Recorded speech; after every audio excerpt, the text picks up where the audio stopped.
जुदि आं मोनथिनायमोनब्ला नोंनि दुखुनि जाहोना आं जागोन, आं माब्लाबाबो फैयामोन नोंनि जिउआव। औ, मोनसे समाव नोंखौ मोननायनि अख्रामोन गोसोआ।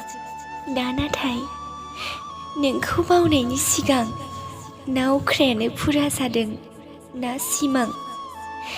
दिनै मेगन मिसिबनानै नोंखौ लोगो मोननायनि अनगा गुबुन आरो जेबो राहा लामा गैया। नोंखौ लोगो मोननायनि माबाथ' मोनसे सानदों जानांगौ जोंनि खाफालाबो, नङाब्ला एसेबां गिदिर बुहुमाव नोंखौल' मानो लोगो मोननोमोन, जायजों आं माब्लाबाबो बोराबफेरामोन।